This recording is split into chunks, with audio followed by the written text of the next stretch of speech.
So how are you gentlemen doing today? Doing good. That's a very somber start off.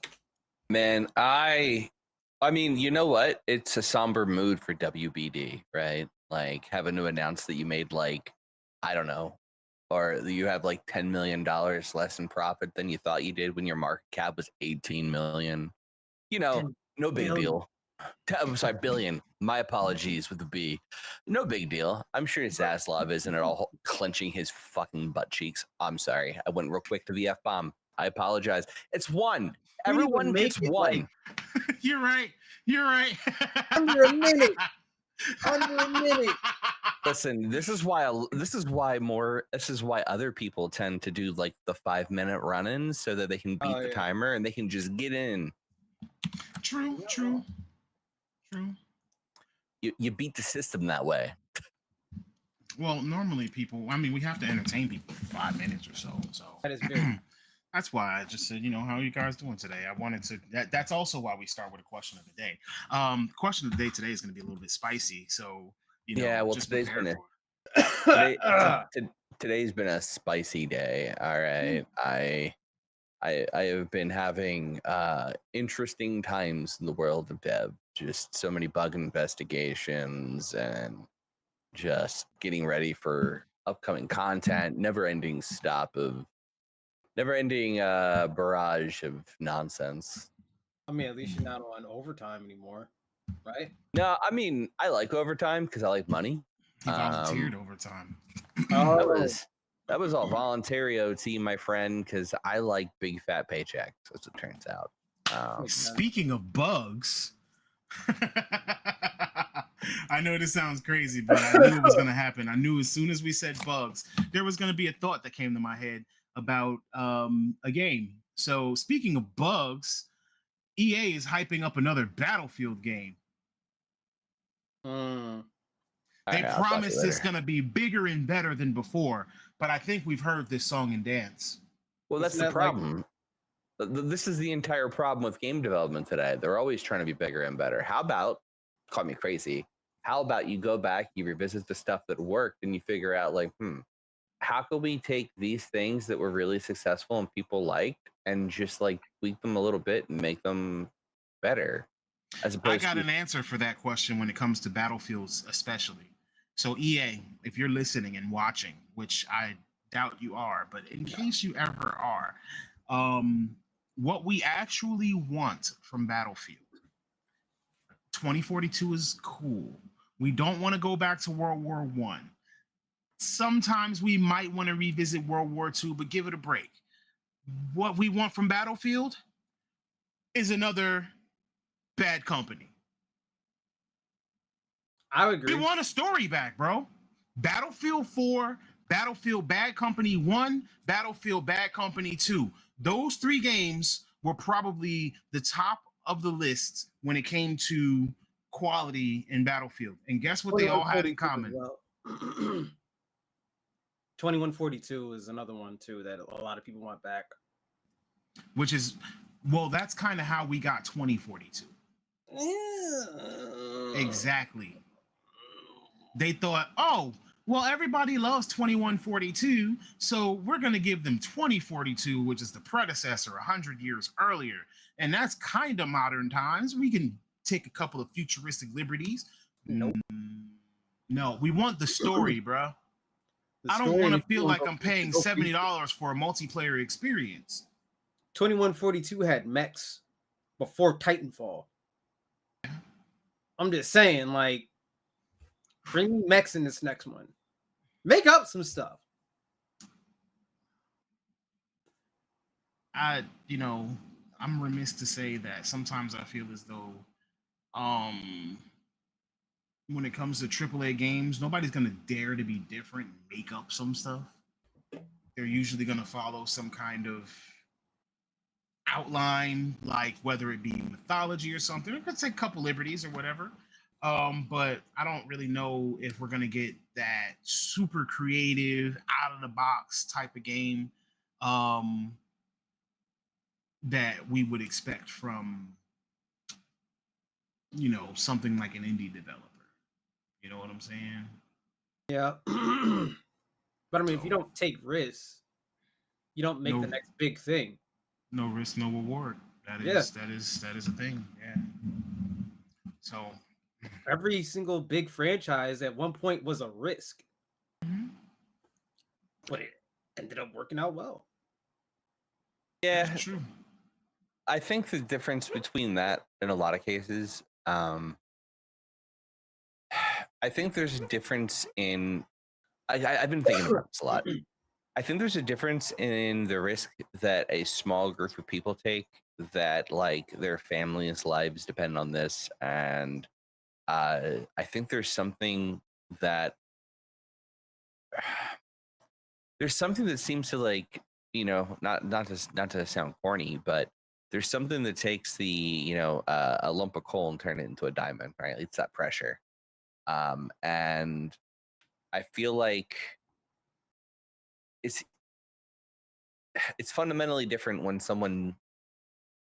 I have no. I apologize for this being a little jumbled here, but like I feel like there's a difference between someone taking a gamble on themselves, taking loans out, investing life savings, doing all these things that people do to fund like an indie game, versus a company that is ultimately just trying to make as much money. Yeah. I it's not like a perfect thought here, because like it's complicated, and I don't really know what the hell I'm talking about at times, but like it's just like there's this weird mix of like passion meets having everything on the line meets yeah that I think creates more than corporation investing in a shit ton of money. I don't know, like I gotta think on this more, because like it's a really weird concept. Like it's just weird how like people work with this kind of stuff. Yeah. But I mean, currently what I consider a risk taking is well, Tone and I think Loon's also played it too, but Mecha Break is kind of a risk too. And I'm gonna be real with you. I haven't played a game in a while where I was just like, yo, maybe I'll just do one more game. Maybe I'll just do one more game. Maybe I'll just do I haven't felt that way in so long with a game before that's multiplayer. I'm just like, I want to do one more. And then 2, 3, 4 hours pass by. I'm like, I said I was gonna do one more like 5 hours ago. What happened? I'm telling you, when it was streamed on Monday, I want to say it was Monday, probably Sunday. I'm not really good with my dates right now, but when we were streaming it, literally, I was like, I'll probably do it for like half an hour to an hour. It ended up being like 2 to 3 hours of a stream. Mm-hmm. Like you just get lost in it, and like the combat is so fun. I even watched Asmongold play, and his streams were an hour apiece, roundabouts, maybe a little bit more than that for the first one, but we're talking he's streaming for an hour and he's enjoying himself. I mean, obviously, when people asked him what he thought of it, he was like, I'll give it an 8, 7.5, 8. He was like, he said it's still in beta. He was like, but when you compare it to something like Armored Core, he was like, nothing is going to beat FromSoft. I mean, you go ahead and glaze FromSoft all you want, but like, this is still a high quality game with Yeah. really good action. You know, he He made had good points. customization too.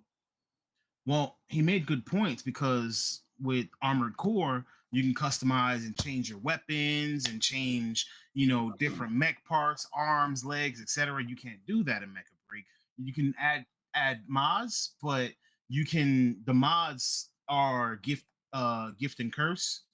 So like one is it's gonna bump you up here, is gonna bump you down there, etc. So it's one of those things where like that whole gift and curse thing just it's not gonna make you feel overpowered per se. Yeah, I noticed that too when I was modding mine. I think they might implement changing out the weapons later on because, like, if Maybe. you go to the weapon tab, it makes it seem like you could possibly change the weapons out. But at the same time, too, every single suit or mech has a specific style, a specific role that it plays in terms of the battlefield. It's like saying like, I hate to use comparison, but I have to. But it's like saying like, oh well, I can't change Reinhardt's weapon in Overwatch. Well, you're not supposed to. He uses a hammer. Like that wouldn't make sense if like. And I mean, it's a cool concept. Like if you wanted to give Reinhardt a chain gun, but that's not the core design, right? It's the same way with like the different mechs. Like the one that I main transforms into a 4-legged artillery platform, basically. It really. Which one do you main, Hustle? Is it Stego. God dang. What? What do you mean? Because Asmongold was manning Stego, and when somebody got on his mech, he was like, "Oh my god, I can't be my guy." That's why I got secondaries. I have the one that transforms into a jet. That's my secondary. That sounded I like don't have you. access to that. Yeah. I mean, you have access to all of them after you do Yeah. the Oh, I first bought couple all. of missions. All Yeah, of them. you get all of them, and you can literally just go and play. And again, if you've watched us and you watched, like you tuned in on the stream, then you know exactly how it is to play the game. You know how it looks. But if you haven't tuned into the stream, I think we'll be doing it again sometime this week, or maybe sometimes towards this weekend. If not, then there's always the fact that if you go on Twitch, you can actually search Mecha Break and just watch a Twitch streamer for about 15 minutes, and they will actually provide you a key from Twitch. This beta is up for another 3 days, so it's up until the 10th, and then it goes away for a couple of days, and it comes back, I believe, around the 12th or the 14th, one or the other. So it's worth playing it, honestly. it's fun. It's free. It's easy to get into. It is. It is. It is. Maybe we could all party up. I'm cool.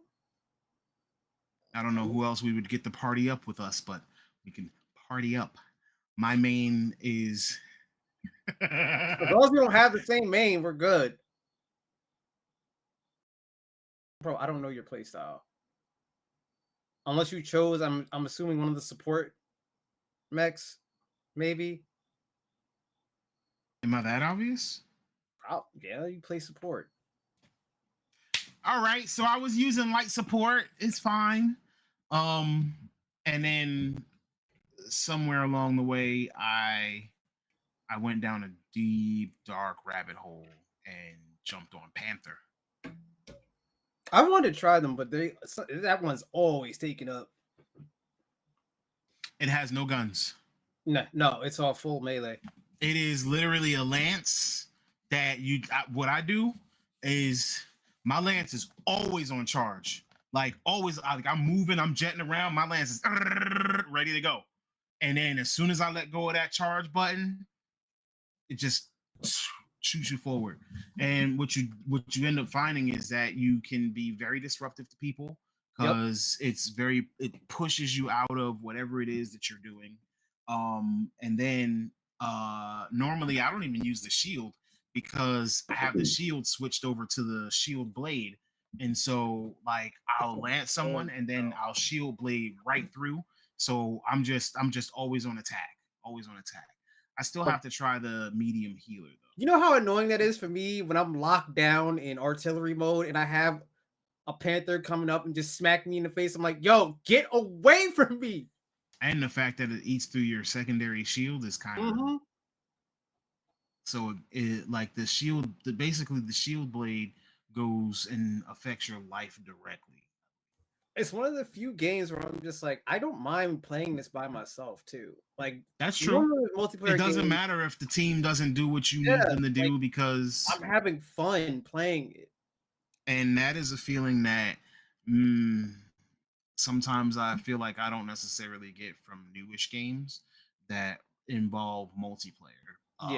I feel like I get the most enjoyment out of them when I have people with me.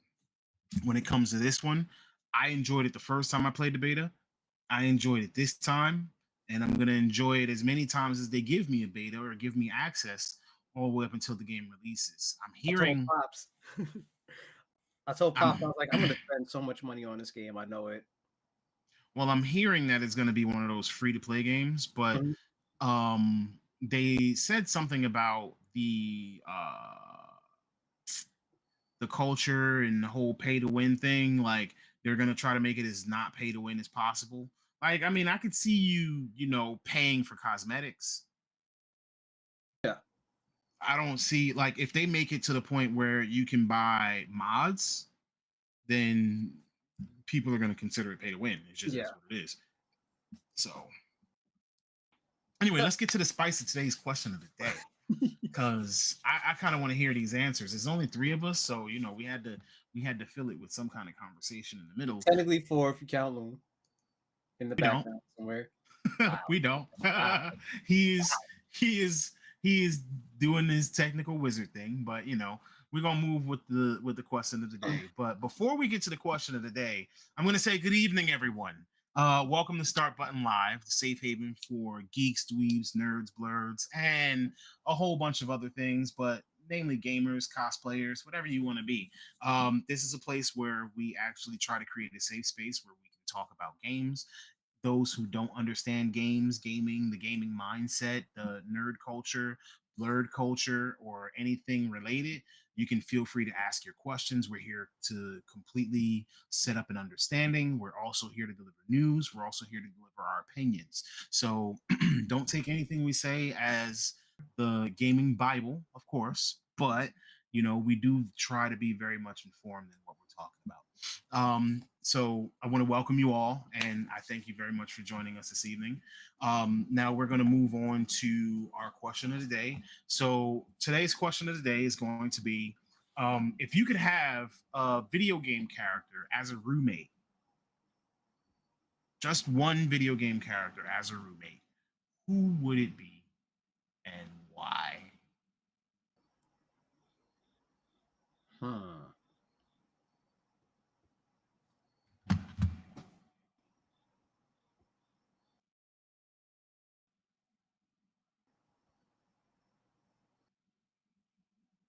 That's a good question.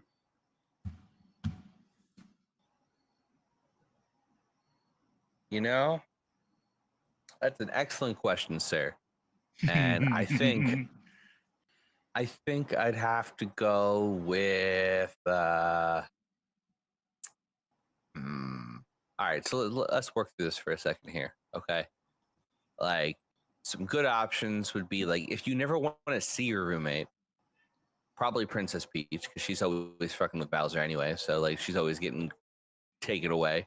So there you go. You have a roommate who's never home. I don't know. Maybe gosh. Asa, what are you thinking? What's your thought process right now? In the gutter. Well, yeah, I know. Because my answer right away was like, Chun-Li! I don't know, Wow. but then again, Oh, Vega might show up in your apartment. Oh, You yeah. know what? Blanca. I'll throw some jumper cables to him, get some free power. True. Be good to go. Yeah, I had to I gotta rethink that because and Jury too would be trying to fight her. Yeah, I don't want to come home. I don't want to come home and like the place is half destroyed because someone to go fight her. It's like, yo, again? Exactly. Like I just want to sleep. I mean, part of me thought maybe Bayonetta or Lara Croft. Lara Croft is never home, and Fair. all of her stuff is out in the wilderness. So she's got money. So that's true. At least her half of the rent should always be paid. Also true. And Bayonetta, she'd just be out doing some crazy things. So again, I wouldn't have to worry about her being in the house. But you do have to worry about them weird angel things, maybe trying to find where she's at, looking for like clues and stuff. And the next thing you know, get home from work, got weird angel monsters at your door. You know who I would not want as a whatchamacallit? Dante? Kratos. Oh God. Yeah, no, you'd be sitting there one day and all of a sudden you have a random fucking just a random god show up at your doorstep, and is Kratos here? Nope. No. Nope. Well, if you say no one more time, I'm gonna knock your, entire house down. And so is he here? Yeah, no, Kratos. I mean, you can come in and look, but the answer's not gonna change. And then Kratos shows up at the front door, and he's like, "No house, no more. What is this, boy? What is this? What is this, boy? Here? What do you seek from me?" So, yeah. And then the next thing you know, there's gonna be a whole wicked fight outside. Mm-hmm. What happened? Neighborhood destroyed. I'm gonna just be sitting there eating popcorn. Like, yo, this fight is good, but I'm not going out there anytime soon.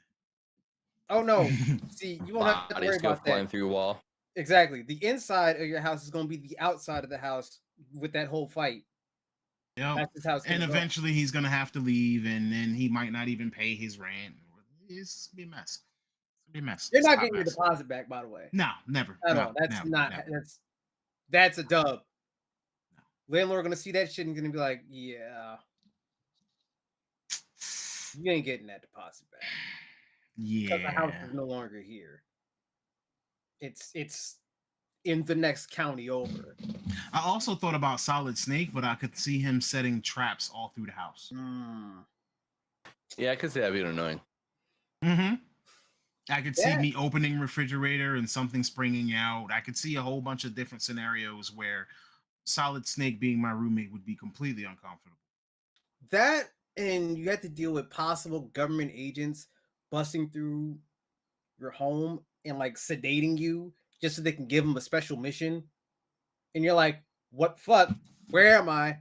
Why am I in some random ass facility that I don't know about? What happened? Well, we need you to keep a secret. What? So why'd you bring me here? Like, what are you telling me for? Just don't tell me. We want to make sure that no one else saw us. Bro, you... Okay. All right. You had to do all that. Yeah, South Snake would be terrible. Let's see. Cloud might be a decent roommate. Wait, no. That's the problem. Like most of the interesting characters are gonna have problems that come with them as being a roommate, and I just like almost all of them. Like it's like, oh, Sonic the Hedgehog. Oh, really? You want freaking Eggman just showing up randomly? No Mario neither, because all he gonna do is bang on pipes and be jumping down the toilet and down the sinks and stuff like that. And whenever him and Peach are actually together, all you're gonna hear is woohoo! Yeah, right. Well, that's another problem with Kratos too. I had to rethink Cloud because then I just realized Sephiroth. No. Yep. Well, I mean, not even just Sephiroth, right? Like, I'm sure he's got other folks that are after him at points. Like Shinra. Yeah, like Shinra. Yeah. A whole Shinra army's after you. It's like, no. It's like, nah, I'm good. I mean, you know what? I think the lowest baggage would be like Ash Ketchum would be like a low baggage. Like you'd have Team Rocket showing up occasionally, but they're idiots. Yeah. And Gary will probably show up just to be a dick every now and then. But yeah, but like you'd probably actually Ash, not like, really you. I would imagine after living with Ash for a year or two, you and Gary probably become friends, and like you understand why Gary is so hard on Ash. Yeah, like I feel like you wind up finding out Gary was right.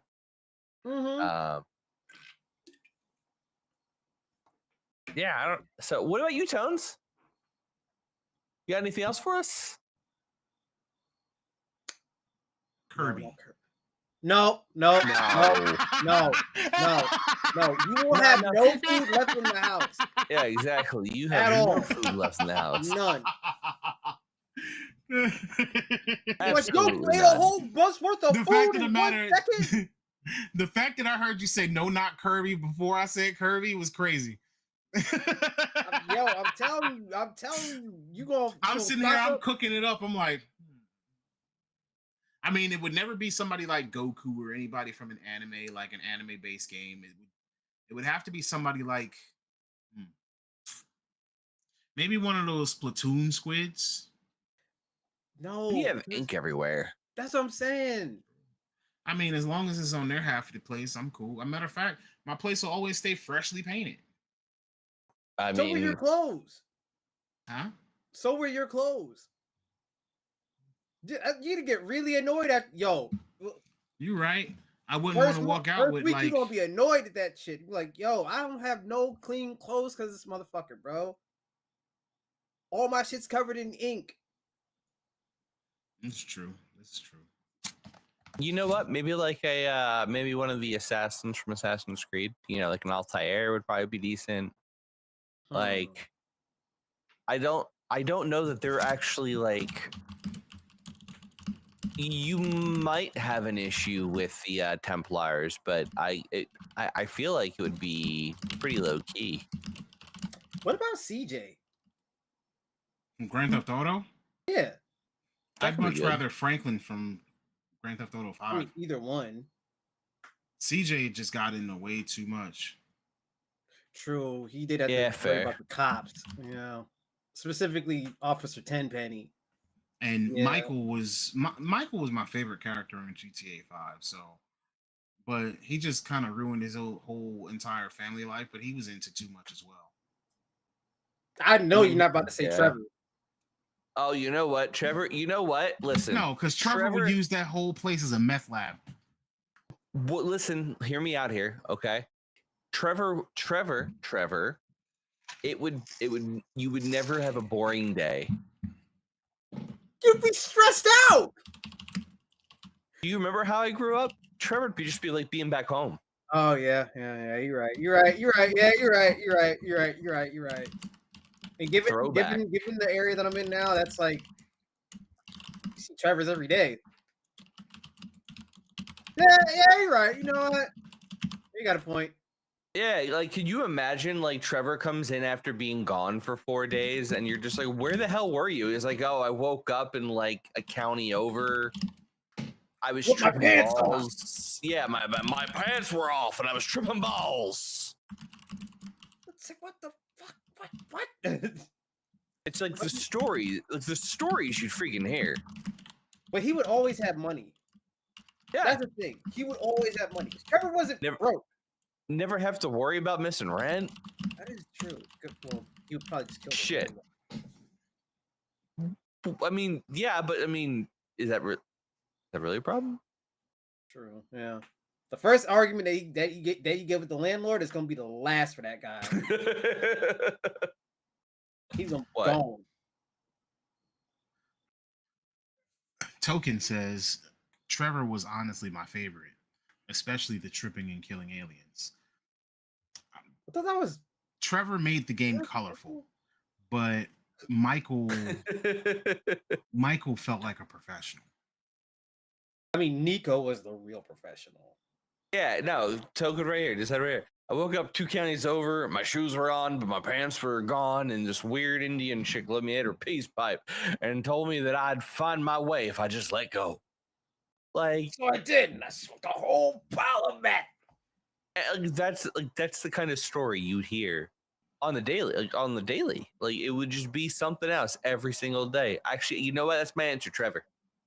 It's not a bad answer. He wouldn't, and the thing is, he wouldn't fuck with you as long as you're just like a good person, a kind person to him. He wouldn't fuck with you because that's the thing about Trevor. Like, Trevor's not really a monster. It's just like you just treat him right. He's cool with you. That's it. So, yeah, you know what? That's not a bad answer. I like that. I like that answer. I like that. I'm going with Michael.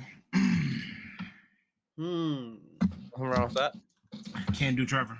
Just too much going on around me. Like, not only would I be stressed out at home, I would be stressed. I would say Claude from 3, but he doesn't talk.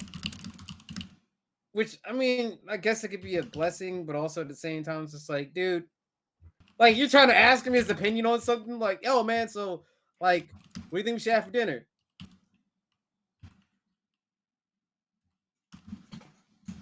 Right? Like you would get tired of that. Like, all right, he doesn't talk. I can't do it with him. CJ. I'm picking CJ. What about Master Chief? No. No. No. He was too large. Not even that. Because he's talking about people getting into some stuff. Master Chief gets into a lot of shit. We're talking the Flood, the Covenant, the fucking, what are they, progenitors or whatever they're called.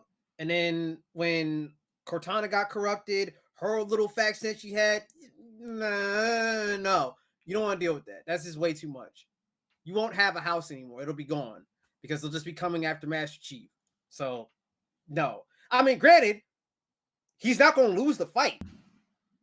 Anything that's thrown at him, he's probably not going to lose that. But the collateral damage is going to be crazy. Could you imagine your insurance? Like, you're not going to get covered. Yeah, they're going to get denied coverage. Like, oh, no, man. sorry. We can't cover you. Why? Because your roommate's Master Chief. Like, what do you want us to do? It's going to... Look, listen. Every week, it's going to be something new with this guy. We can't cover you. We don't have the money. We'll go broke dealing with you.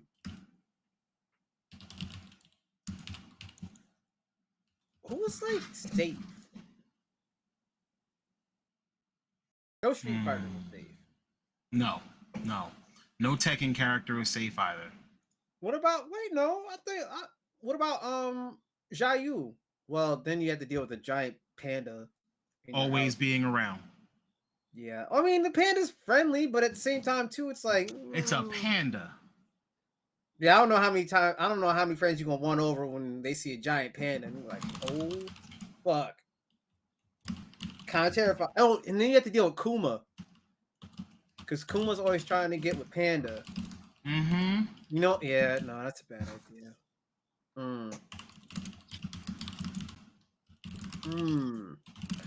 No Blaze Blue characters. Hell no.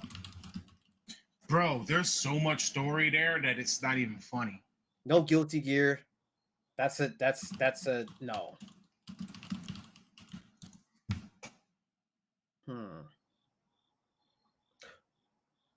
What about an Animal Crossing character? That's safe.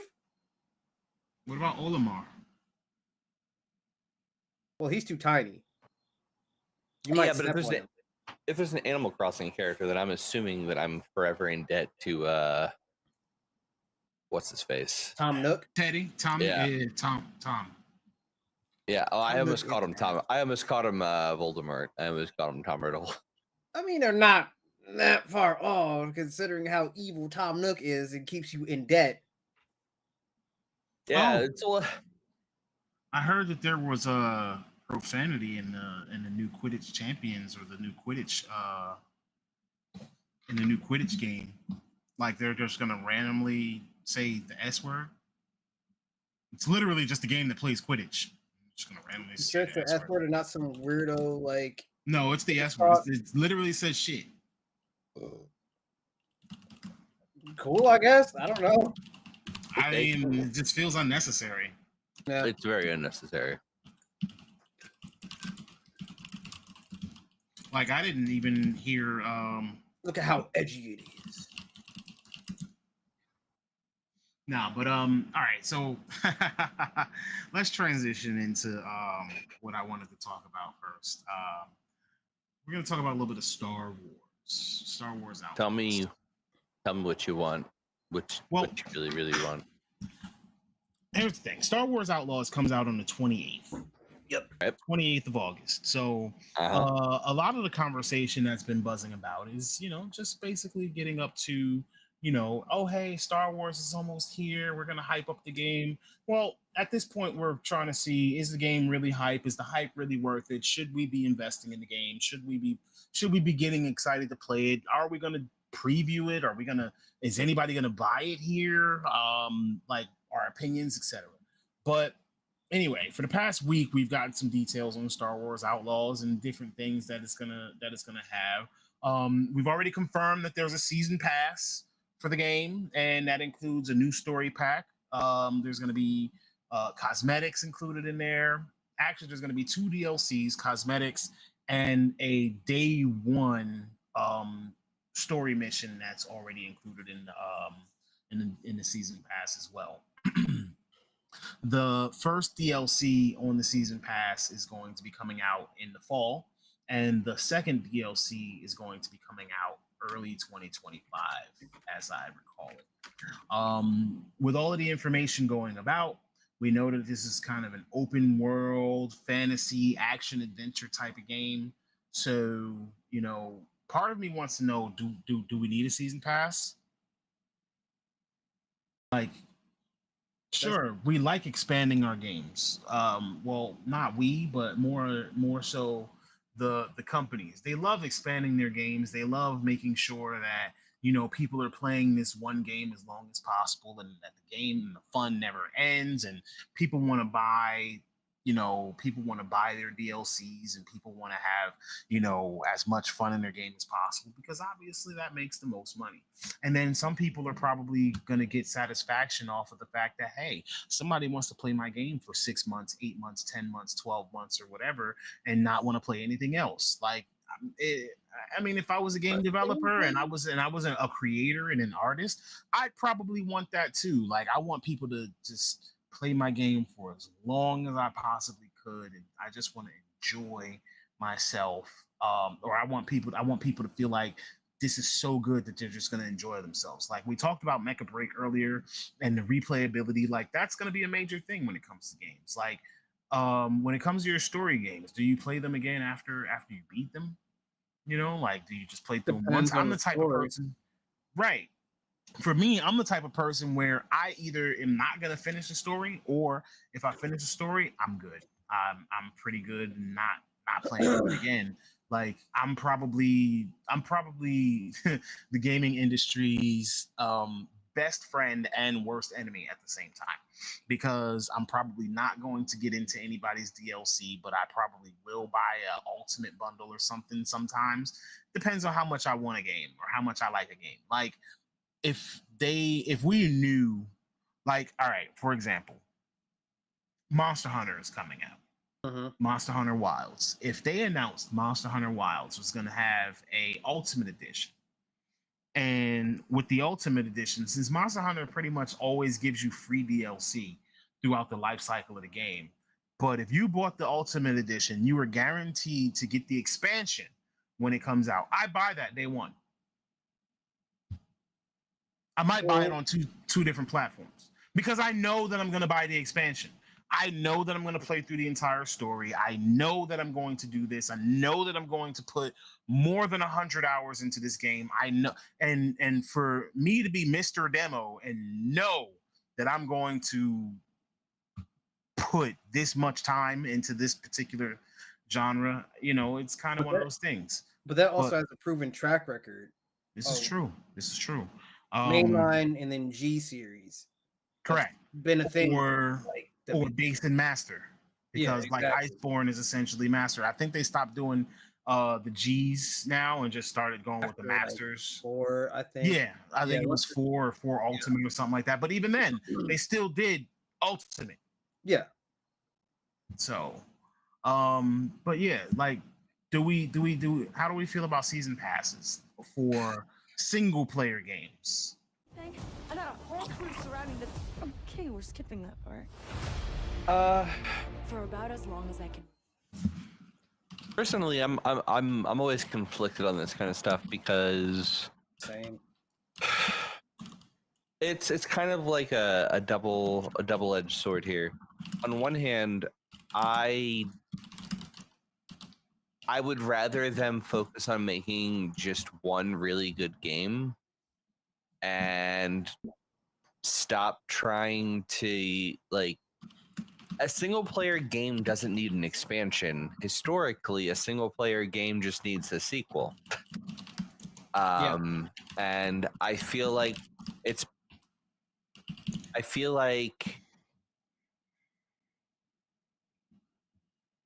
this I feel like it's a waste of money and time. I think that you can't make you can't make a ton of meaningful changes with an expansion. Like, you can make changes, like you can add on to gameplay. Like, it's not that you can't, but I feel like it would just be time better spent focusing on where you want to go from here. Like, yeah, like it just bothers me like they do this shit. Like it really does bother me that like so many of these games now it's like we're gonna go ahead and we're gonna release Star Wars Outlaws, but don't worry, this is really kind of like season 1. It's like, what do you mean? Like what? No, it's a single player game. Well, we have expansions, like because like that's really what they treat it like. It's really like they're treating it like it's like here's season 1 of this TV show, here's season 2 of this TV show, here's season 3, and or yeah, like that's kind of how it feels like. Or like here's like if it was a book, here's book 1, and then here's 2 or 3 novellas before we give you to book 2. And like I don't mind it, but like at points it's like I would rather the author just write the next book. Like Patrick Rothfuss has written like 2 novellas and he hasn't written the 3rd book in the franchise, and I think the 2nd book was released in like 2007.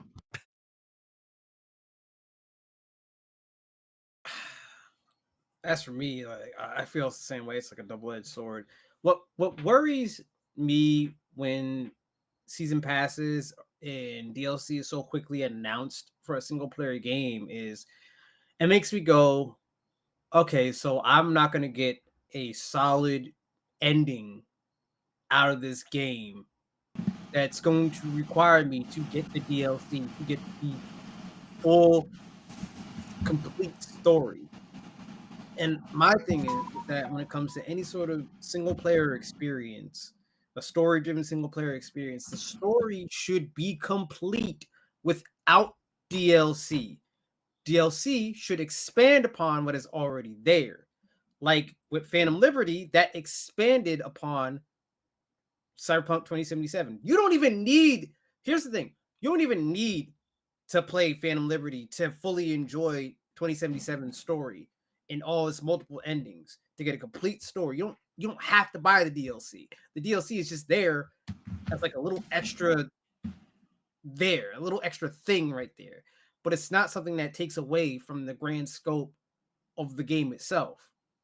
And that's how it should always be with story DLC. Like with The Witcher, like The Witcher 3 Blood and Wine, right? You don't need Blood and Wine to complete to have finished the story, right? Yeah. So Yeah. Now maybe Outlaws will be like that. Maybe Outlaws won't require the extra stuff. Maybe it will be a full encompassing story. You know, like that's entirely possible. well, here's my thing. In the very beginning of the game, like when the first little, I guess, bonus pack is gonna be I think Jabba the Hutt's adventure. Yeah, so like that's the kind of stuff that's my problem. Like my biggest problem is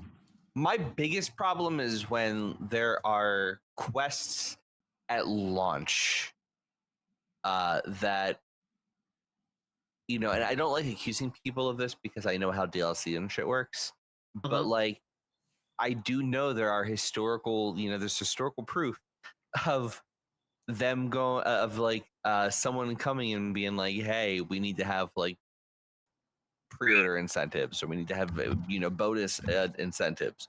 What can we cut from the game to put behind that? So like I'm not saying that's what happened here, but like if it winds up being down the road that like the Jabba the Hutt stuff was meant for everyone, and then someone was like, we have to have more stuff for the like a pre-order bonus. Like that, like that's the kind of stuff that feels icky. Like we talked about it with the one of the things you guys had problems with was the Mortal Kombat announcing characters before the game even came out for DLC, right? Like that guys, like like that shit made you guys feel icky. And like fighting games, I expect to have that kind of DLC, but like I expect the character expansion, yes. And then I don't expect you to know all 7 or all 5 or however many DLC, however many characters before the game comes out. And then the latest complaint is that Mortal Kombat's DLC, its latest DLC, costs more than a Shadow of the Tree for Elden Ring. So yeah, so sorry. But and not only that, if I might add on to that too, Mortal Kombat 1's ending literally just teases the next DLC instead of just like a comprehensive, here's this ending And it's just like, come on, man. Like, that's scummy, man. So this is why I'm torn on these things. Like, one of the reasons why they do know the DLCs they're going to release is oftentimes what they'll do is they'll try and use like empirical data, right? So like they do a lot of time tracking for things. And with the time tracking, they're able to do things called like forecasts, where they're like, all right, hey, listen, it takes us on average to make a new character. Let's just say for argument's sake, it's like it takes us about 4 weeks or 8 weeks. Let's just go in the middle. Let's say it takes us like 6 weeks to make a character start to finish. One character is 6 weeks worth of development time. Okay. They go, all right, we want to release the game in 2 years. We have this much time to make these different characters. And then, adding gameplay features does this. Good. And basically, like, they'll have like these estimates for all the different things of what they think they can reasonably get done. And then they go, all right, we have this much time to get it done. And then from there, they go, can we fit more in or can we not? And then if they can't fit more in, that's where they might even start looking to cut. But like, they're able to kind of look at their calendar and go, we have to ship by this day, so this is what we know we can realistically commit to. This is what we know we can get done with the budget we have and the time we have. All right, cool. So now we know we have to release, let's say they have an agreement, right, in their contract. Let's say their agreement with WB is we have to have 5 DLCs for every game we do. All right, cool. Well, we know it takes this much time to do all these different things. How many characters can we get? All right, cool. Like, it's all about planning. Like, a lot of times teams would love to give more, but between between commitments they've made with their publishers and just the realistic like time is only so much time. They can't always do that. So like that's why they're able to. That's why they're that's kind of why they do it the way they do it. If that makes any sense, I'm not sure if I feel like I'm rambling a little bit. Don't get me wrong. I get that people got to make their money, and that's the name of the game. I understand that. I just give me a full story. It's like with Grand Theft Auto. I agree. It's like with Grand Theft Auto 4. Grand Theft Auto 4, you don't even need the other DLCs to enjoy a really good story. That's why when they announced that there was going to be DLC, I was like, I'm down for this. Because you already gave me a complete great story. And then 5 did too. I'm going to say that I thoroughly enjoyed the story for 5 and 4 and San Andreas, to be honest with you. But even like in the age of DLC, like I felt that the story was complete at 5. Yeah. That's the best thing about it. Is like the stories feel complete in those games, and the same thing with Elden Ring. Elden Ring's story felt complete. It didn't feel like I needed DLC to get the grand scope of how everything is. And Assassin's Creed used to be like that too, where it was a full, complete story that ended and had conclusions and all that. Now it's like you have to get all this DLC to finally get the full scope of the story for that specific character. And it took me a year to finish those, if not more. Yeah, like playing through the Ezio trilogy, bro. I think that shit took me like 3 years. Really?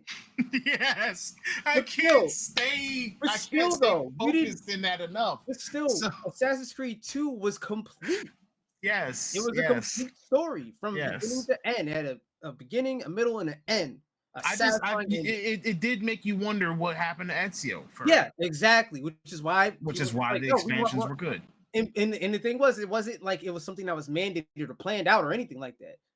They listened to the demands of people. People were like, "Yo, we want more Ezio. We want to know what further happens in this guy's story because we love this character." And that's how it used to be. Like, but now with the Assassin's Creed games, it's now become, hey, here's this character. You want to find out the full story of them? Buy the game and all the DLC that comes along with it that we're gonna plan out for it. And it's just like, come on, man. Like, why are we doing that? Because now it makes me worried. What I'm not worried. I know when Shadows is released, we're not gonna get the full story. We're not going to because they're gonna plan out DLC around it. Well, I mean, And that's trying to get again, the full ending. you want people to, what's up, Blicky? You want people to kind of participate. You know what I'm saying? You want people to want to play more. You want people to want to buy more into it. You know what I'm saying? Like, you got to maximize your funds. We also know the system requirements for Star Wars Outlaws for PC. Obviously, if you're playing on console, then the system requirements are going to be go buy the game. But if you're playing on PC, they have confirmed the system requirements. So anybody who's looking to get it on the 28th, Star Wars Outlaws PC system requirements are going to be for 1080p, 30 frames per second on low settings. You need a minimum of a GeForce 1660 or an AMD 5600 XT as far as graphics card, an Intel i7 8700K or Ryzen 5 3600, 16 gigs of RAM, and 65 gigabytes of storage on an SSD only. They do not say hard drive; they say SSD. Damn. That's becoming a requirement for a lot more. I guess new games.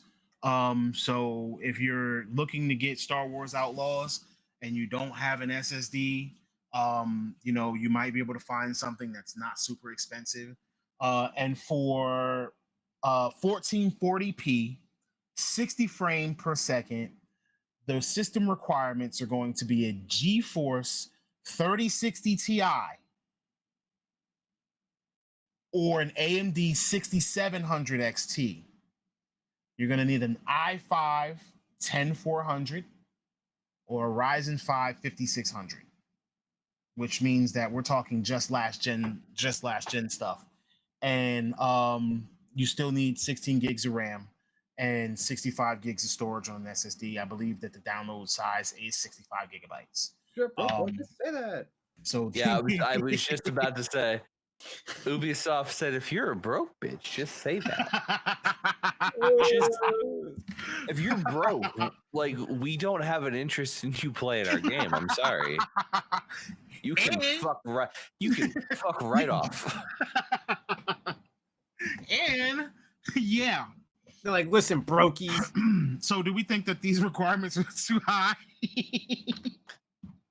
First of all, I don't want to play on 30 frames per second on low because I have not last generation processor, but the generation before that. Wow. Like a 8700K is what? 3 years old? 4 years old? Something like that. Let me look up SSDs now. A 3600. All right. So the 5600 was around for a while. We're on 7600. So Ryzen is on a 7000 series, but the 3000 series only it's your computer basically has to be less than 10 years old. Yeah. No matter what you look at. And I mean, 10 years old is a sizable amount of years for a PC, but for me to play on not low settings, I feel like 3060 Ti was kind of a little bit of a high wall. All right, real quick.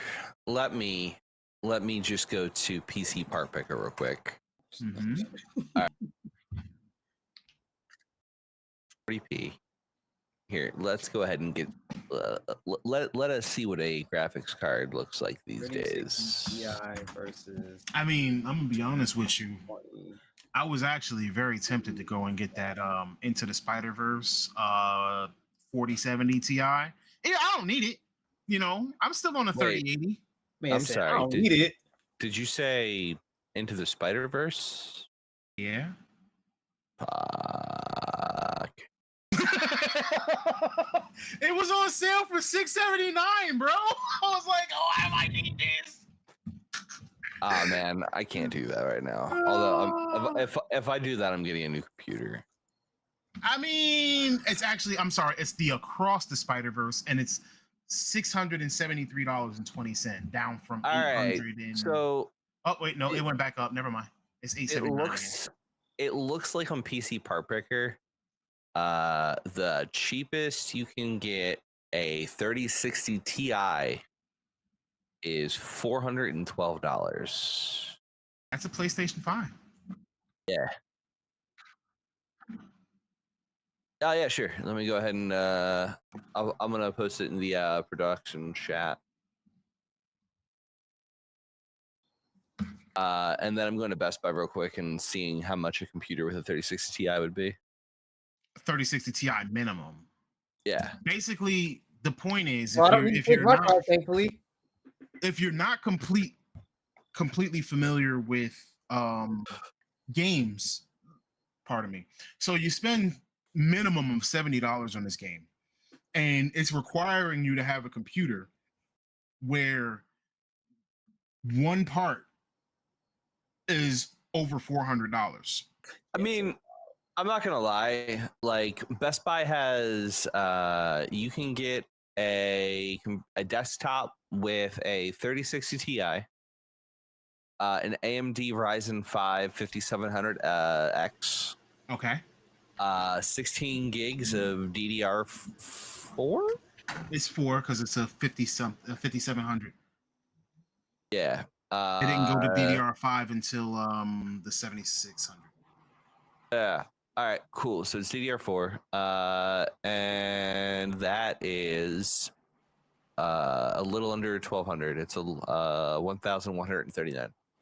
Yeah, but a PlayStation 5 is, $449.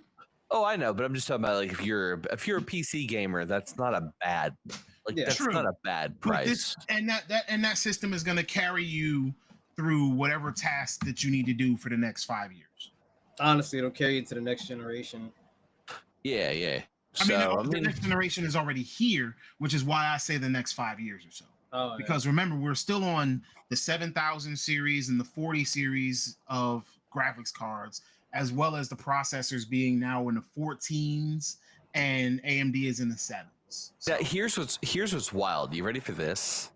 You can get a machine for I think it's like $200 more. It's $300 more for another $300.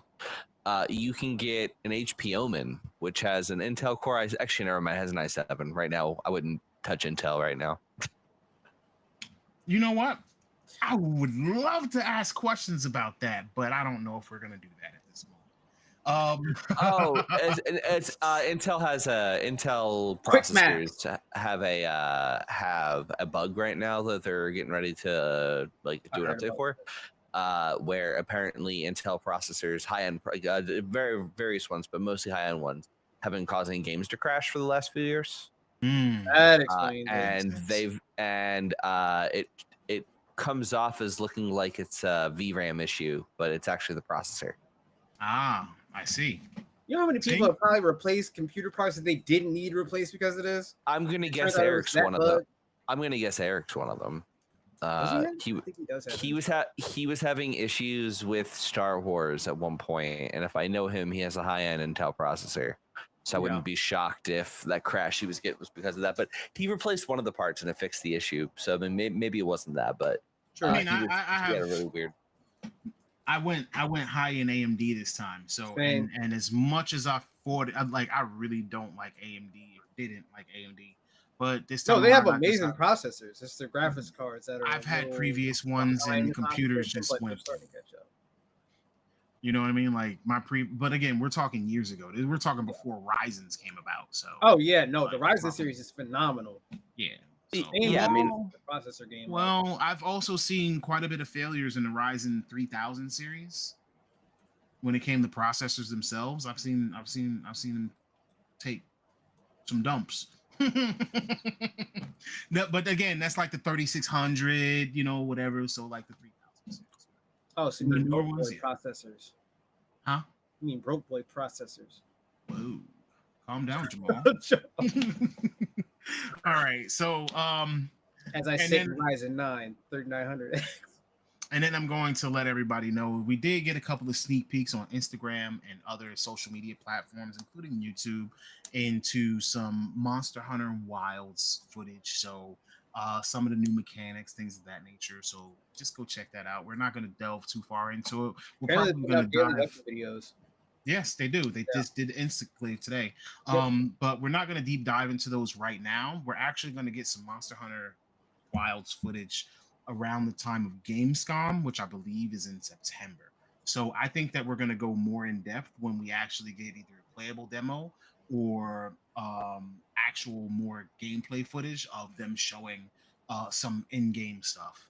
Now, in the meantime, let's move on to our next topic because this is a thing. Kai Cenat, when it comes to talking about gaming and content creation and things of that nature, like we talked about him just last week. He was a little piece of our conversation, and he's always making waves. So, recently he actually broke Twitch's viewer record by having the highest view count when he streamed with Kevin Hart. This was probably like a month or two ago. Didn't he already do that before? Yeah, but he broke it again. Is what I'm saying. Like when he did his streams with Kevin Hart, like he set records for Twitch's highest amount of viewers in one stream or whatever the case. You know what I'm saying? So either way, he's seeing a massive success. And that's great. You know what I'm saying? Like obviously he's been a successful streamer for quite a while because he was able to build AMP, which is essentially his streaming company. And even upon building AMP and things like his streaming organization, he was able to make sure that these people are able to continue to stream as well as him, and they just keep it going. He's giving people opportunities. He's providing a lot of decent content, even outside of just the gaming space, and he has been gaming some as well. So a few weeks after his stream with after his streams with Kevin Hart and all of that, he and his streaming organization AMP decided that they were going to go rent a $30 million penthouse. Not a bad investment. Not rent, buy. Oh, I'm sorry. Yeah, buy. No, I mean, didn't they rent it because they got kicked out? They bought it. They got evicted. Well, no, you talking about from the trap house? Yes, they bought the penthouse. Okay, that makes sense. Yeah. All right, so they bought a $30 million penthouse. The articles that I said rent. And then they said less than a week later they were evicted from the penthouse, and they weren't really given a reason why. So since they were kicked out of this penthouse that they bought, they decided that they were gonna. The show must go on. Like the show must go on. So what he did was he actually set up his whole streaming setup in the back of a U-Haul. And lately he's been streaming from the back of a U-Haul. He's hosted Ice Spice in that U-Haul. He'll have himself and Ray in that U-Haul. They're just streaming in the back of a U-Haul, wherever the location is, etc. So on July 29th, Kai and Ray were actually in that U-Haul doing a stream, and the truck started moving while they were in the middle of a stream. And that pretty much ended the stream. All the viewers thought it was a prank because, like, as soon as the truck started moving, they realized, oh, hey, what's going on here? And they start yelling for the driver to stop. So, but the situation was real. The U-Haul was hijacked, and when the situation was over, Kai actually went live on Instagram and showed the aftermath to basically this streaming setup moving around in the back of this U-Haul, monitors knocked down and just debris all over the place. Like all his stuff is all over the place. Anybody who knows anything about any computer, you don't want your computer to just be, tossed about randomly. No, you do not. So, I do not need this. Yeah. So with all of the items that were scattered throughout the U-Haul, it actually turns out he was doxxed.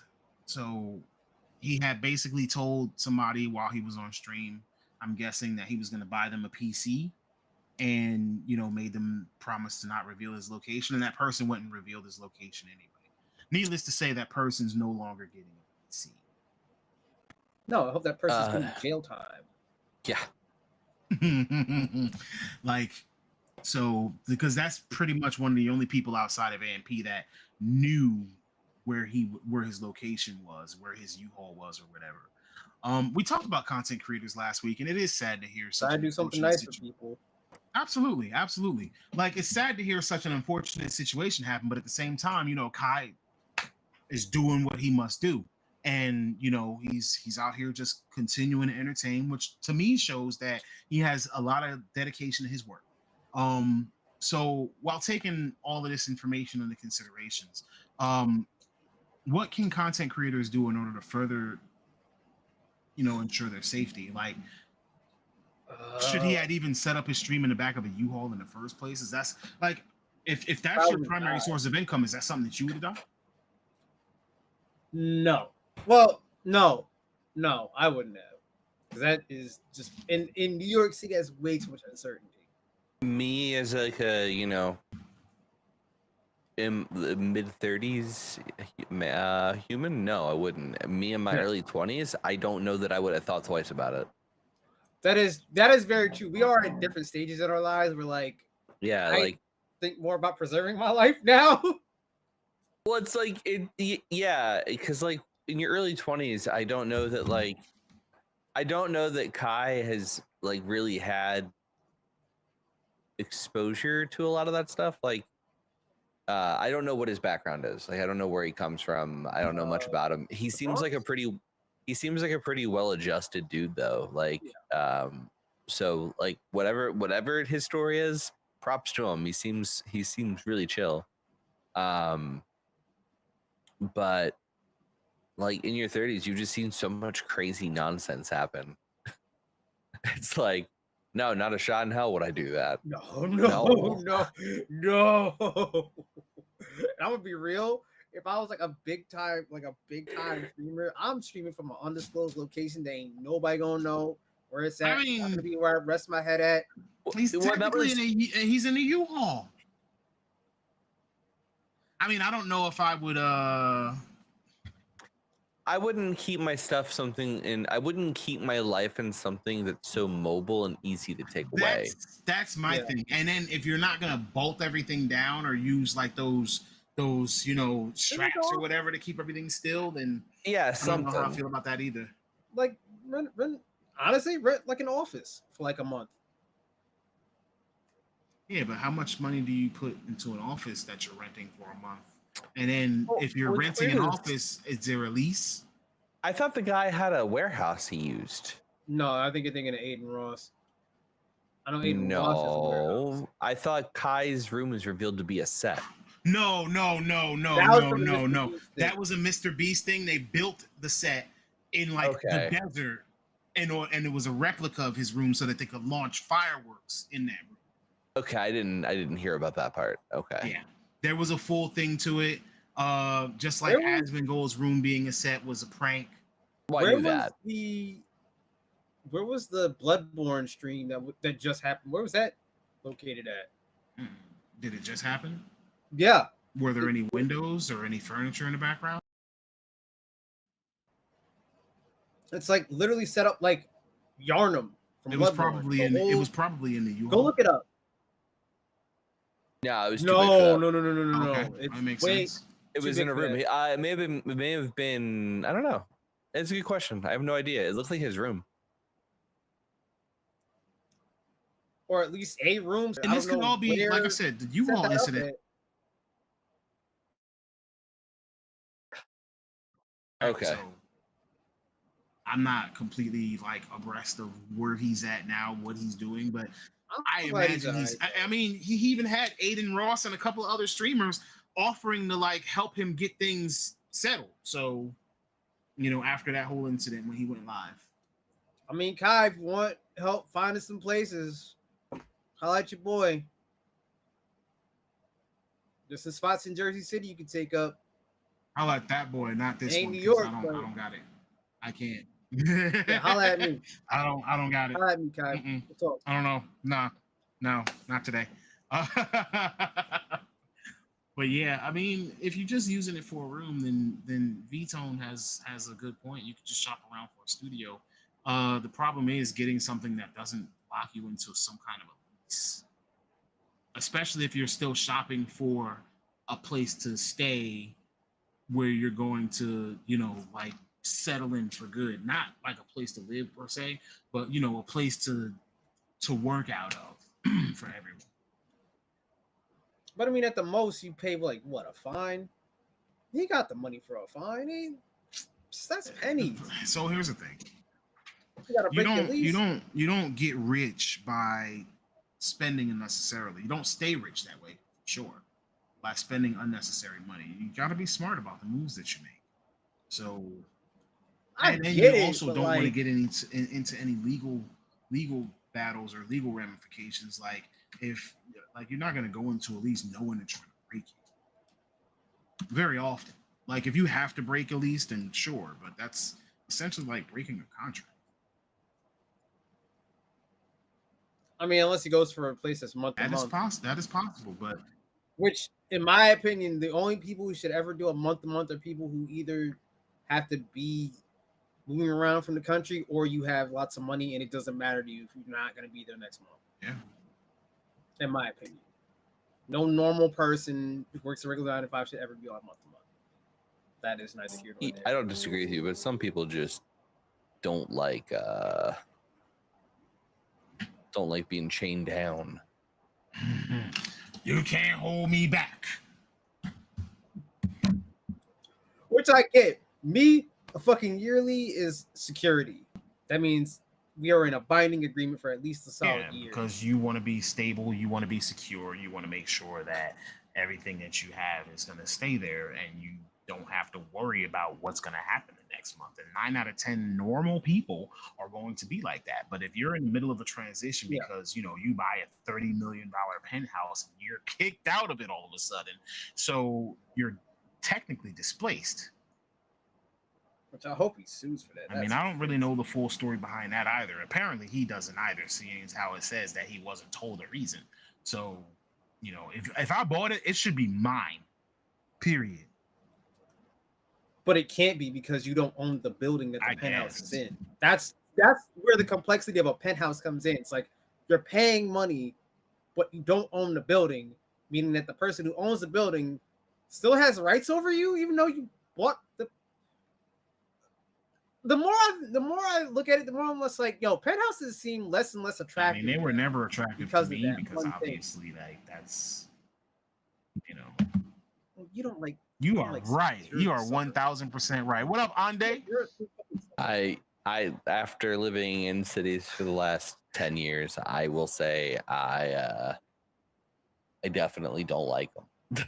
Well, he said, name a gaming podcast that gives you advice on housekeeping and living. Don't worry, I'll wait. Right?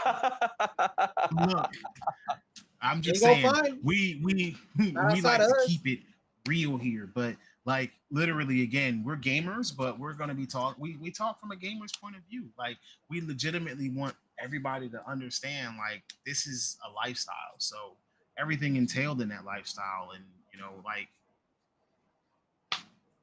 we here for it. You know what I'm saying? Like we want people to be in part of our culture. Like even if it's like just playing a little phone game. Speaking of which, there's another little phone game that I've been playing lately. It's actually kind of good if you like that tactical style. Sword of Convalaria. Decent. Man, I am currently shameless plugs. I'm back to being addicted to Marvel Snap. Oh yeah. I don't know if I want to put that back on my phone. I put that back on my phone. I loaded it up for the Deadpool event, and I wound up buying the season pass because so in 1 week I went from levels 1 to level 42 on the Game Pass on the season pass. Damn. So I was like, I'm just gonna pay for it so I have all this extra shit. I'm almost maxed out. Like, but I actually like that you can't pay for cards or characters or whatever. Like you literally are just paying for, you know, like you get mainly cosmetic stuff or like maybe a art upgrade on your card. No, you can buy cards, but it's a very select pool of cards, and there's ways you can get currency to buy cards, but again, it's like it's a very limited pool and it's expensive. So like, well, speaking of spending money on games, apparently there's a Roblox user who has spent more than $10,000 in like 9 or 10 years just changing their username. Jesus. Wait, that was just on the That's username just on the change? username change. All right, so here's Because an after example. the first one, you gotta pay. How much is it per don't know. change? Hold on, let me. Hold on. Wait, I gotta look this up. I don't know. Hold on. Let's hold on. So while he does that, here's an example for you, Tones. Mhm. I don't presently own Valkyrie in my cards. If I wanted to, for $15, I could get Valkyrie with so it's not just Valkyrie. It's Valkyrie with 1,500 gold, which is like their premium currency, 750 of their credits, which is like, you know, in-game currency that you can earn, 155 Valkyrie boosters, which probably takes her up to like the snap status, so you can snap it, and it gives you a profile picture of Valkyrie. So it's like all that $15, or I can buy the season pass right now. And for doing the season pass, that gives me access to the brand new card that just came out with this cycle with the season of Hawkeye, and it's Kate Bishop's Hawkeye.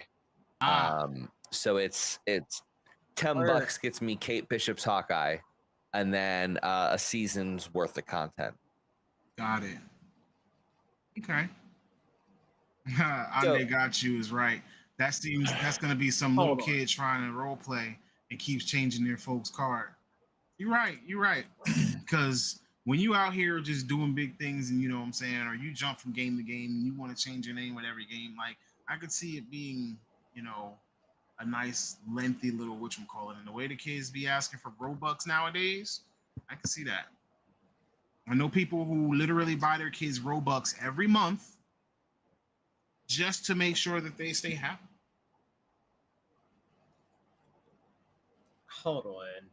Wait. I gotta do math now. Jesus Christ. How much is one name change? $10? 1,000 Robux, which is close to $10, I think. Okay. Oh man. And he spent 769,000 Robux. So he has changed his name 769 times. Why? You changed your name 769 times? Dude. You couldn't be satisfied with like. Did it just say a user, or did it say, or because if it just says a user, then we're probably talking about a minor. Account has gone through 769 username changes.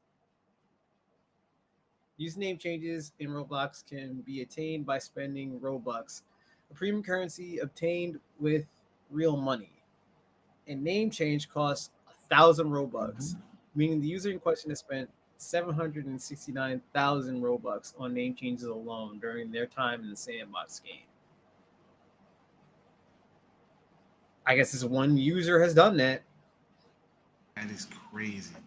My kid better read a book before asking me for that BS. That is true, but you know, sometimes people gotta have fun in addition to, you know, being able to, you know, do some work stuff. And you know, some people find that reading is fun. You never know too, is that these kids are learning how to make games in Roblox, which actually in turn turns to them making money in Roblox. So all I'm saying is you don't want to end up in a position where your kid makes more money than you do. That might be true. That'd be bad. I tell people, if you're gonna play games, if you're gonna they would be very bad. Get good. Just get good. If you get good, you can. The opportunities are available for you. Yeah. Like, you know, you get good, and that means that you can play. That means you can play professionally. Tone's still there with you? I don't have Tones anymore. He dropped me. I'll bounce and come back, I guess. Yeah. If you play, he just drops in the middle of talking for me. It's weird. I'll be right back. If you play, you get good. You know, you can actually make money off of, you know, just playing the game. Like, it is what it is. Like, you can. Listen, you know We how to got do we that. got the Esport Olympics coming next year in 2025. Like, Yeah, with the Esport Olympics, that is moving us into a whole different era of professional gaming. So if you got kids or if you yourself play, just like I said, try to master your craft, and that's all you really need to do. I mean, listen, you don't want to end up in a spot where like your kid's making 6 figures a year off his Roblox game, and you talking about, did you read a book? They gonna be like, Dad, I make more than you. Quiet, be quiet. You don't want that situation. I'm just saying. I agree with that, Ande. Yeah, there's got to be a balance, and I'm all for gaming and its benefits, but you got to know simple mathematics and have your studies in order too. And I agree with that because I think that education should come first and foremost. I have certain opinions about different levels of education and whatever, but like at the end of the day, you always want to make sure that you secure your future. So that's just where I am with it. So when it comes down to it, yeah. Hey, I apologize. I have to cut out a little early and go take care of my dogs. But if I can make it back before the end of the show, I'll be back. Yeah, sure. All right, we're almost done. We got one more, and then we're done. Yeah, they're gonna let Lance here a little early. Sorry about that. It's all right. All good. We enjoy having you, and thanks for coming in. Thank you for having me. Sorry for bouncing early. I'll be back next week. For all you watching, thank you very much for tuning in today, and I hope you enjoy the rest of your show with Hustle and Tones here. Absolutely. Later, brother. All right. So since we've already talked about the parenting and the gaming stuff, let's wrap this up with the final topic. We won't dwell on this too long if we can't. If we can, we might wrap up a little early. We might not, but for the most part, I want to talk about Game Informer. We all know Game Informer. If you've ever been to GameStop in your life, you know what a Game Informer is because it was their magazine. So Yes, Game sir. Informer has been in the game for 33 years. 33 years. For 33 years, we have been getting Game Informer anytime we went to GameStop and got that Power Up Rewards membership, or we went to Funko Land. 33 years this magazine has been around. This publication, whatever you want to call it. As annoying as it was to sign up for these memberships, Game Informer that came along with it was always a decent read. Like, how many of us as kids didn't sit down with that Game Informer in front of us, look at the reviews and look at the pictures and look at the articles, and the one thing that always got us was the cover art. When it came down to the reviews, I personally didn't agree with their ratings sometimes, but they kind of did do previews, and if it wasn't for them, They were one of the better. They were one of the, in my opinion, one of the best gaming publications when it came to reviews and things. They were very. I don't know. To me, they were a little biased. They were a little Call of Duty biased, and some games got a little higher score than they probably deserve to have. But to each his own. So anyway, down to it, the owner of Game Informer, GameStop, has decided to shut the magazine down after 33 years. Literally, again, let me repeat it one more time. 33 years. It's been around since 1991. Like, legitimately. And in 2000, the year 2000, GameStop actually bought and absorbed Funko Land, which we all saw. And of course, when they absorbed Funko Land, they got Game Informer along with it. So, by the 2010s, it was actually the 5th largest magazine in the United States.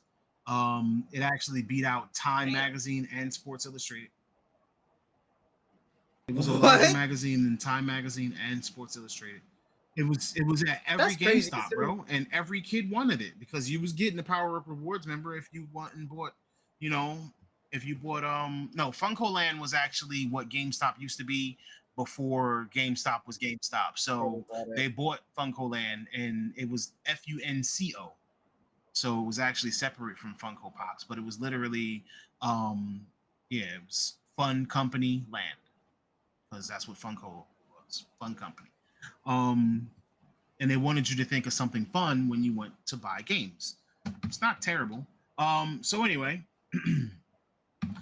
with it having been the fifth largest magazine at one point in time, like it was bigger than Time and Sports Illustrated, except for maybe the swimsuit issue. Anyway, the website is already down, so the website is gone, and all the employees in the company have been laid off. Like, Damn. it's already done. And of course, you know, we all knew about GameStop's troubles a couple of years back when they became a meme stock, when their stock shot up and then shot back down and just stayed low. And you know, like, we all knew GameStop was in trouble back then. Apparently this is kind of, you know, writing on the wall for GameStop. They're not in very good place. They're downsizing as much as they can. And, you know, I mean, push come to shove, have you been in the GameStop lately? Last time I've been to a GameStop. Oh my Fam, God. the fact that I can go in there That's and buy before the computer pandemic. parts, keyboards, mouses, and clothes, as well as action figures and figurines, as well as trading cards and all of that stuff, and like literally the actual games are like on the back wall Yeah. and maybe on the side wall of one wall. Like literally, there's probably more Funko Pops than games in that store. That's Yeah. crazy. It's Easily. crazy. Considering what GameStop was when I used to work at it, there was nothing but games. And then we just started taking iPhones at that time. So, you know, again, the writing on the wall may be spelling out some kind of disaster for GameStop. But what do we think is in the future for GameStop now that they don't have any Game Informer? There's no incentives. I mean, I guess you get the Power Up Rewards. Yeah, but program, what have they been giving out for the Power Up Rewards? Because I doubt that it's going to be a Game Informer magazine over the past few years. Because who wants a magazine? That was like my one incentive to keep it. That was my one incentive to even keep that. I mean, was like besides the magazine, the discount on used Informer. games, but there. All right, let me tell you, there were some people who used to come in. They used to buy a used game because you might get a used game for $55, but then you know it's $50 if you got that 10% off. But if you brought it back within a week, then you could get all your money back and just get another game. So, but we don't encourage that. We actually looked at them like serial renters. They would just take that same $55 and it would get them access to anything new. Hey, they game the system, man. I can't be mad at them. True. System be trying to game you when you try to turn in your games. That's true. That's fairly new, and they just like $20. 20. Well, we'll give you 20. It's like, bro, If you want cash, $60 on this. $17.50. Yeah, it's like, how's this benefiting me? When you're making all the profit, you're gonna turn around, take $5 off, resell that as yeah, but you're supposed to do that at GameFly and Blockbuster. At GameStop, you're supposed to purchase games so that you can go home and be satisfied. If you purchased the game and then you came back a week later with the receipt, just beating the trade-in period, or just beating the period where you get your money back, and you just want a different game, like you renting at that point. You're not buying games. Like, hey, look, listen. Whoever did that, you're my hero. Screw the system. I'm not gonna encourage that kind of behavior, but whatever. I do. So anyway, all right, cool. So is there a way for GameStop to come back from the situation they're in?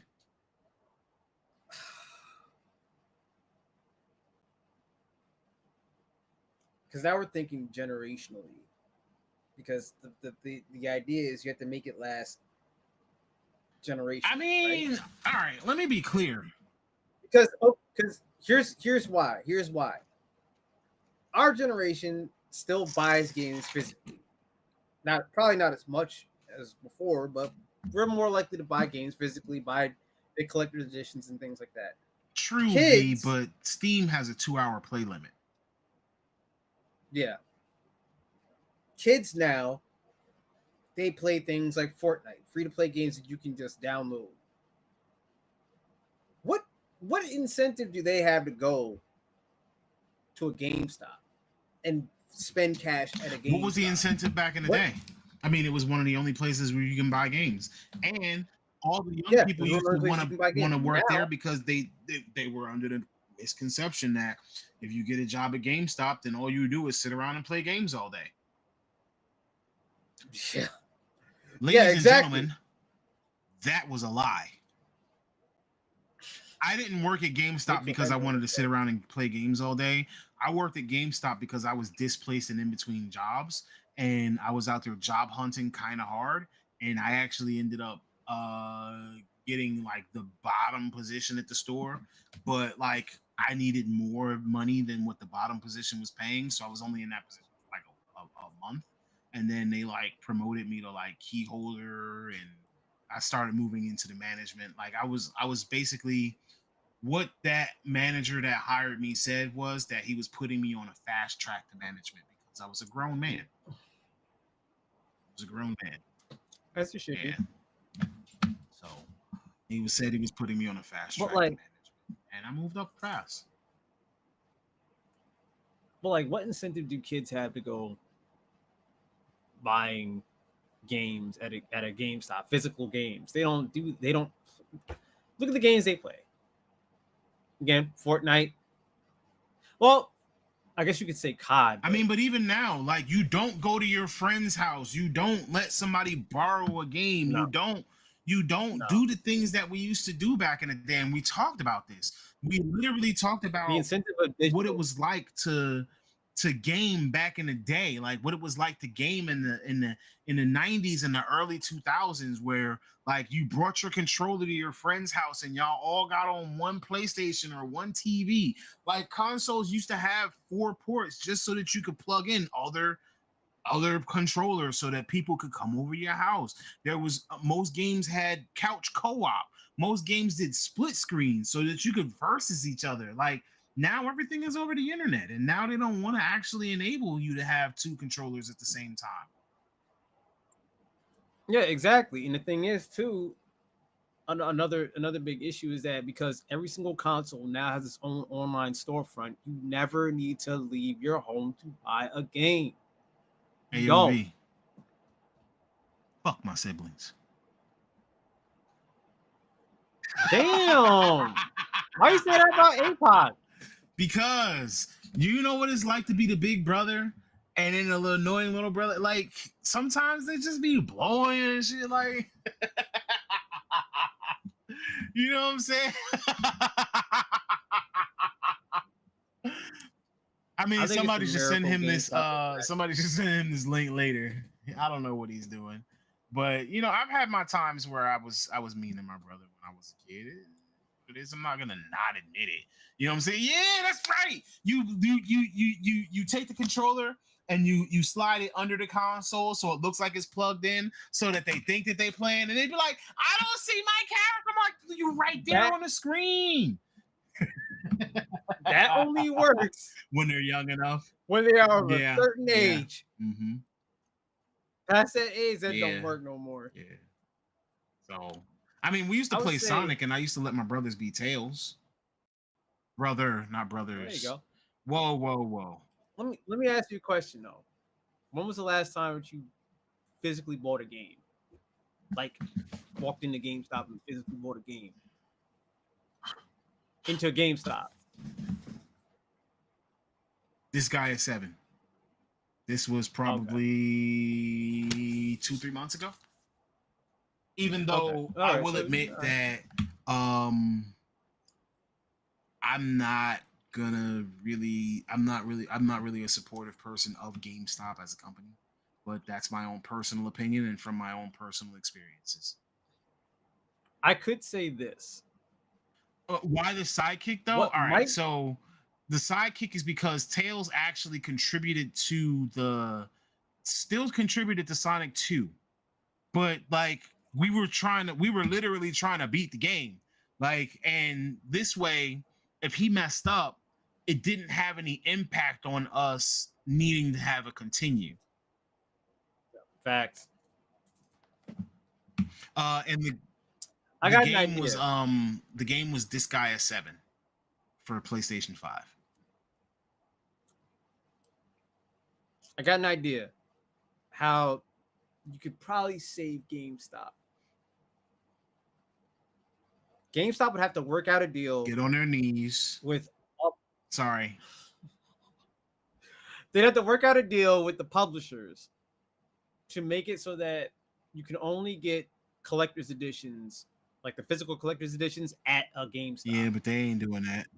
It's the only way. They're not doing that. Huh? Look at the Fallout. Yeah, They ain't got the they money they, to they, do they that. don't have they can't push the weight around no more like to do that. They don't have the purchasing No, power to do they that. don't have the purchasing power that's the only to way pay their they can do it. employees. Like literally, like, do you know, like as an assistant manager, like they expected the manager to be on salary, right? And you know, you get like they really wanted the manager to be in the store 80 hours a week. And then they wanted like nobody like the assistant manager had to have between 35 and 40, but everybody else they wanted them to have 20 or under. And they would send you how many hours you're allowed to allocate through the week. I think for a store, having 600, 700 hours to split between all your employees is kind of crazy. Yeah. Yeah. GNC did the same thing. They're just like, well, you have to cut their hours. It's like, well, you only have 3 of us to a store. Right. And this store is open from How's 9 that a.m. work? to 9 p.m. So how you want us to do this? And your assistant manager cannot have over 39.999 hours. So once they hit 40, they go into overtime. So that's a no-no. So how you want to do this? Yeah, because GameStop works the same way that GNC did on the Skeleton Crew. Of like 3, maybe 4 at the Always, most. unless there was a midnight release. And we don't get those no more. Unless there's a midnight release. Oh, yeah. Those. So anyway, what's your fondest memory of Game Informer? The fan art. I agree. The fan art was like the main thing I always look for. The Zelda issues were pretty lit too. And then the little strategy guide part that they had when it came to like certain games like Zelda. Like they would put certain, like they would put bits and pieces of strategy guide into the into the actual game. But yeah, the art, the cover art, the fan art, the cover. Yo, they had some of the best covers ever. Yeah, I'm talking premium artwork on those covers. Like whoever was in charge of Game Informer has never had a bad cover. Ever. They've always had really dope ass covers. There's Cyberpunk 2077 cover, which was like a double page issue, was like fire. Like real I love that. It's like they got a picture of V and he's like fixing up his arm with a screwdriver and he's inside of a bar. I still remember that artwork. That shit was dope. Yeah. Like, and I didn't even really see much of the more recent Game Informers. Oh, look, V-Tones. I used to use them as posters for like my binder and my wall. Same. So. Same. I used to do the same thing too. So, do we think there's ever going to be anything to replace Game Informer in our hearts, and in our bedrooms, and in our drawers? Not unless we start it up. I mean, I'm gonna be honest with you. I'm not doing anything by way of paper nowadays. But like, I could see us having a start button webpage. But in order for us to have a start button webpage or do a whole bunch of the start button things, we got to start making money, right? True. Like like right now, the only thing we got is we need some capital. We got great viewers, and we're working towards the monetization on YouTube. And maybe one day, guys, get more people to subscribe and watch us. We'll be able to, start doing stuff like that. We'll be able to start. We might even become a G3 or something like that, like a G4 or whatever it is. That'd be fucking awesome. We might actually become an entertainment channel. I'd love to provide you guys with more, but right now we're just doing what we can. I would love to reach out and get some interviews with some folks. So when was the last time you actually looked at a Game Informer? last year. Because I was cleaning up some of my books, and I still have a lot of my Game Informers. Some of them are under my coffee Okay. table. I probably have On a some little shelf. in my room somewhere. Like probably have some over there somewhere on my bookshelf. I mean, now I'm gonna have to keep them because it's history. Like those are history now, so now I have to keep those. I wish I still had some of my official PlayStation magazines and Game Pros Yeah. and my So EGM.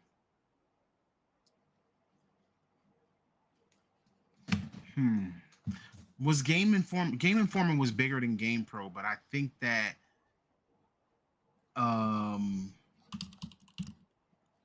Game Pro pretty was good big, too, though. but Game Informer was bigger only because you could Yeah.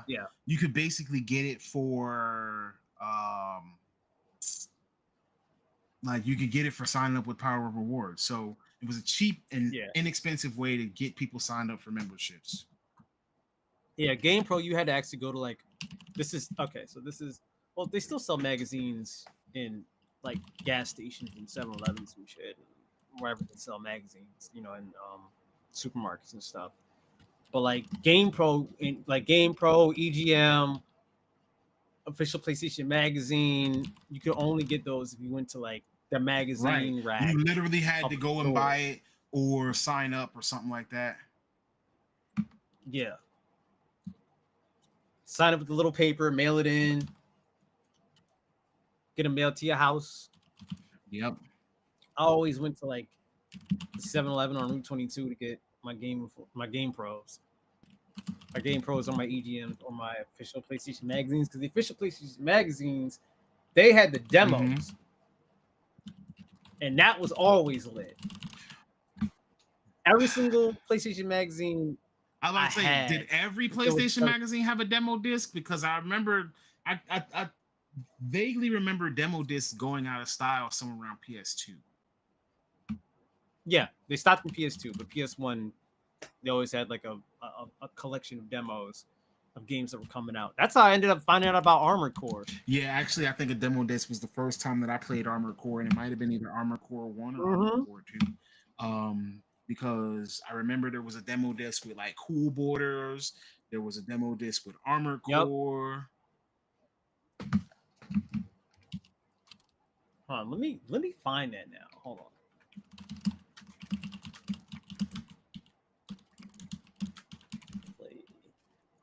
PlayStation magazine. Yeah, you know what? Does somebody know how much the demo discs actually sell for in the market now? And then how much are old Game Informer magazines gonna sell for? I have no idea. Let's see. All right. Wow. So this is the second. I think this is the second demo disc for PlayStation Magazine. Yeah. So it was demo disc number 2 of official PlayStation Magazine. And on that, it had Armored Core 1, Croc, Colony Wars, Ghost in the Shell, which some people don't realize that there was actually a Ghost in the Shell game for PlayStation 1, like an official Ghost in the Shell licensed game that came out on PlayStation 1. It's like a first-person shooter. You were inside a Tachikoma for the entire game. There's Cool Borders. It was Cool Borders 2, by the way, Tom. So it was Cool Borders 2. Yep. NHL Face Off 98, Crash Bandicoot 2, and Madden 98.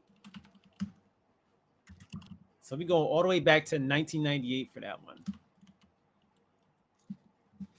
That's crazy. And I specifically had to get that disc. Some sell for up to $20, but most go for about $1.50. Damn, that's pretty cheap. Honestly, I might start collecting some for nostalgia purposes. I mean, you know, I would love to collect some more stuff, but I don't have more stuff. I don't have more stuff space, so I'm not doing it. Oh, also because I know that some of us are huge Dragon Ball Dragon Ball fans. Mhm. Sparking Zero has revealed, I believe, have confirmed 15 more characters. So we're gonna have a huge roster in Dragon Ball Sparking Zero. I'm not gonna allow Blicky and Loon to get into the debate of who's gonna be better because I know this one guy whose PlayStation name is Beat That Ass. He's better than all of us, so there is that. That's the wall to climb as far as my book goes. I just want GT characters. Some sell for up to let's see. In total, there were 112 official U.S. PlayStation magazine demo discs released over 6 years. 112 demo discs is crazy. Jesus Christ! So there's a mint condition. There's a mint condition official PlayStation magazine, the first issue from 1997, and that is sealed and graded, and it is $300. Ladies and gentlemen, grading is a scam. It is because it's a magazine, bro. It's not a comic book. It's a magazine. Like y'all treating this like it's like the official Superman #1 comic. Come on, huh? Yeah. I don't see $300 I for don't see it. PlayStation magazine is crazy, bro. That's crazy. Yeah. So on your list of gaming magazines, and I'm specifying gaming magazines because I don't know what kind of dirty smut you might have looked at when you were a kid, but either way, on your list on your list of gaming magazines, Blacktail Hustler Playboy. There you go. ladies and gentlemen, YouTube. Big black. YouTube. Oh God. YouTube, please don't cancel us. Please don't cancel us. We are adults. This is a stream labeled as not for kids, and Exactly. I didn't do it. So anyway, Big black butt magazine. oh God. So anyway, this is why I said dirty smut. What kind of dirty smut did you watch? So on your list of gaming magazine, For his EGM, 5 would probably be Nintendo Power. okay. I was to say, if Nintendo Power don't make it in your top 5, I'm looking at you with the side. It's on the list. It's on the list. 5 put Game Informer as #1. So it does hurt. Game Informer would be my #1 only because it's the one that I had the most exposure to. I had a friend who used to get Game Pro all the time, and I thought that he was like the richest guy in the world. He always had a Game Pro magazine. Like Game Informer was easy access, and that kind of is one of the things that made it what it is that it was easy access. I probably put Game Pro. Normally, I would have said Game Pro being #1, but yeah, I'm gonna probably have to just looking into those factors, put Game Informer, Game Pro at #2, Nintendo Power, then PlayStation Magazine, and then everything else. Yeah. And it's sad because they actually had a YouTube channel that's pretty well subscribed. They got 740,000 subscribers. They just did a video like 6 days ago. Now I don't know if it's just the magazine shutting down. Your mouth is moving, but we can't hear you. But yes. Can you hear me now? But okay. I don't know if the YouTube channel is gonna completely shut down too, or if I don't know. I heard that they already laid off everybody. Everybody. Damn. Gone. Rip. Yep. So anyway, we're gonna wrap up here today. And people losing jobs is never a good and thing, right now the gaming industry is actually seeing a mass exodus when it comes to jobs and things like that. But anyway. There's gonna be people who are never gonna come back to the gaming industry ever again. They're gonna be jaded and just say, "Fuck this." It's a volatile market. So we are going to end here today. You guys, if you have any familiar memories or fond memories of Game Informer, please be sure to leave it in the comments. Run it back, watch us again. You know what I'm saying? We hit some good points every week. So even I have a tendency to run it back and watch us again. But I want to take the opportunity to thank you guys for joining us tonight. And, you know, again, we always make sure that you all know that we appreciate you. Without you, there would be no us, at least not on here. But at the end of the day, you know what I always say. When it comes to things that you want to achieve, sometimes all you got to do is press the start button. For now, we out. See you next week. I just had an idea before we go, too. I just thought about that. What if we had like a fan art segment on here? I mean, the Game Informer's gone. We can pick up.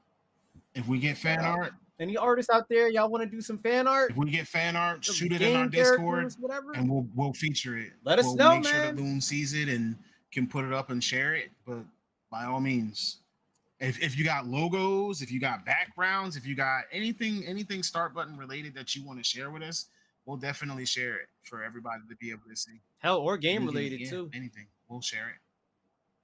But anyway, since he already let me go through everything, we're gonna go through it again. We're out. Later, y'all.